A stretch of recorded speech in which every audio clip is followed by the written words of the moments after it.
Morning. शानदार सुबह है, शिवरात्रि का मौसम बना हुआ है। लग रहा है जैसे स्वयं इंद्रदेव और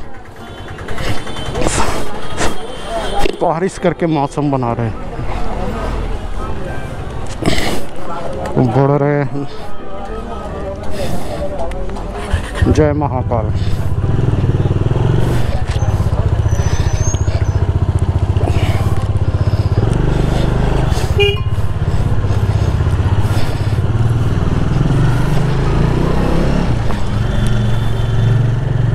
तो बहुत ही भक्त आ गए हैं, काफ़ी भीड़ है आज देवघर में, ज़बरदस्त भीड़ है।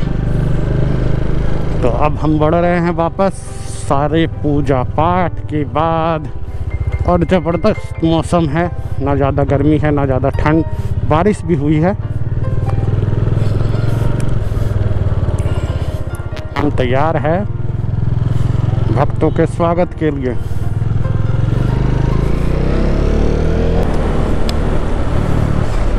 तो स्वागत है आप सभी का बाबा बैद्यनाथ धाम देवघर में। उम्मीद है पिछला ब्लॉग जो आपने पिछला देखा होगा वो आपको बहुत अच्छा लगा होगा। बहुत ही मनमोहक ढंग से हमने पूजा की, 2 बार आरती में शामिल हुए और विश्वास मानिए यहाँ की हवाओं में एक अजीब सी दिव्य अनुभूति घुली हुई है। बहुत ही ज़बरदस्त नज़ारा था आरती का और भक्तों की जो एक भावना थी कोविड के बाद, देखने लायक थी। तो चलिए अब हम निकलते हैं देवघर से आगे, बढ़ रहे हैं वापस भागलपुर की तरफ। आप सभी को महाशिवरात्रि की बहुत सारी शुभकामनाएं। तो चलिए रास्ते में होगी और भी बातचीत। फिलहाल निकलते हैं रागा मोड़ देवघर से हंसडीहा की ओर, क्योंकि यह रूट ज़्यादा अच्छा है, भले ये 8 किलोमीटर लंबा हो।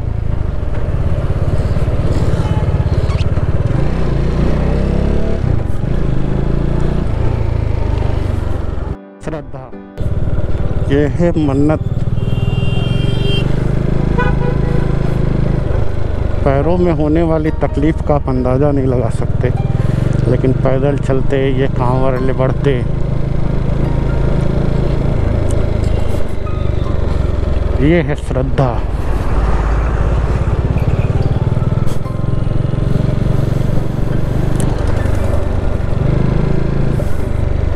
जय भोलेनाथ। और सामने वही त्रिकुट पहाड़ दिख रहा है जिससे हम लोग कल घूमने गए थे। और ये है भक्ति। पूरे रोड के किनारे अब कांवरियाँ चलना शुरू कर चुके हैं। अपनी अपनी श्रद्धा, अपनी अपनी भक्ति, अपनी अपनी इच्छाएं बाबा ने जिसको दिया सब कुछ दिया, और मिल जाने के बाद एक कठिन सा दिया। जय भोले। तो हंसडीहा के लिए हम यहाँ से मुड़ेंगे आगे, और आगे जो बोर्ड लगा हुआ है ये रास्ता सीधे निकल जाएगा उधर, और हम मुड़ेंगे किधर।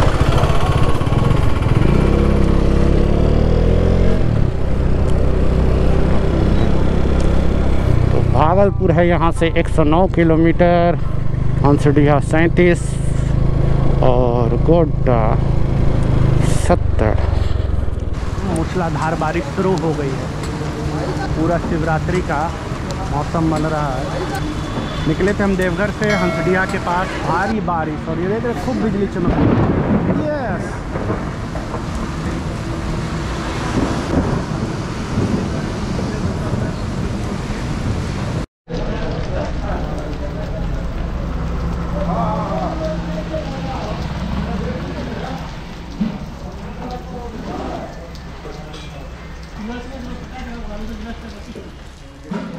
भारी बारिश हो रही है, मौसम जो है एकदम बिगड़ चुका है।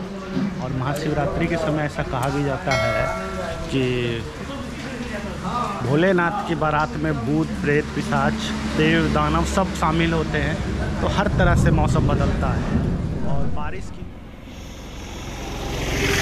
और बारिश के कारण क्या सुहाना मौसम बना है, देखा जाए।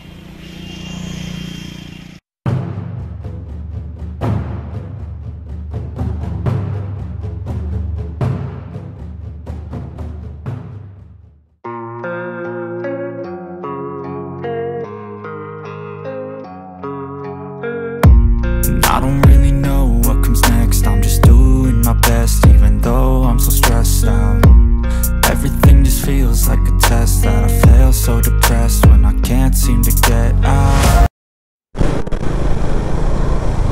और बाइक में आ गई है थोड़ी सी प्रॉब्लम। आप देख रहे होंगे कि ये इंजन का लाइट ऑन हो गया है। तो अब ये नहीं समझ में आ रहा है ये क्यों ऑन हुआ है। तो रुके हैं बीच में चाय पीने के लिए और गाड़ी थोड़ी भारी चल रही है। तो ये है बेगूसराय का खातोपुर का इलाका। खातोपुर से लगभग आधा किलोमीटर आगे मैं रुका हूँ। होटल का, इस ढाबे का नाम है जय हनुमान लाइन होटल।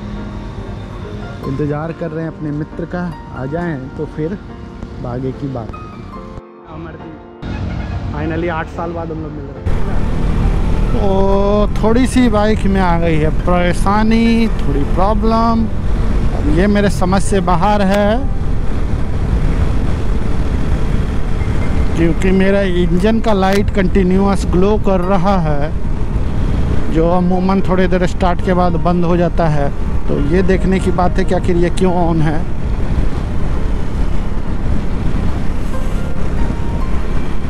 क्या परेशानी आई है। कूलेंट लेवल ठीक है, रेडिएटर का फैन चल रहा है,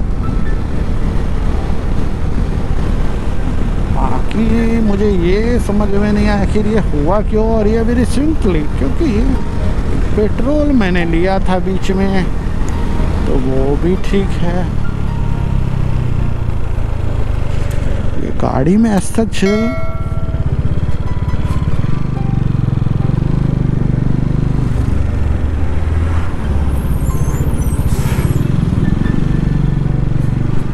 चलाने में भी मुझे अंतर बहुत ज़्यादा नहीं महसूस हो रहा है। पता नहीं क्या हो गया है, किसकी नज़र लग गई। और ज़िंदगी में ये है कि परेशानियां तो आती रहेंगी। अब जो भी है आगे जाके अपनी बाइक को मुझे कराना है ठीक। ये रोड के सामने के नज़ारे देखिए, खूबसूरत सरसों के फूल, जहाँ तक नज़र उधर जाएगी आपको सरसों के खेत दिखेंगे। इन खूबसूरत नज़ारों को देखने के बावजूद भी मन थोड़ा उदास है। अब जैसा कि आप देख ही रहे हैं, बाइक में आ रही है थोड़ी थोड़ी प्रॉब्लम। काफ़ी देर तक ये लाइट ग्लो कर रहा था, फिर गायब हो गया है, फिर ग्लो कर रहा है। तो अब मैं बढ़ रहा हूँ बिहार शरीफ की ओर, और यहाँ से मुझे 50 किलोमीटर और जाना है। यहाँ अभी तक मेरी बाइक ने मेरा बहुत अच्छा साथ दिया है। तो चलिए, ये ब्लॉग यहीं समाप्त होता है। जल्दी मिलेंगे अगले ब्लॉग में बाइक की कुछ सर्विस में और कुछ नए इंटरेस्टिंग लोकेशंस के साथ। तब तक ध्यान रखिए, सुरक्षित रहिए और मस्त रहिए। ज़िंदगी इसी का नाम है साथियों। Bye bye, take care.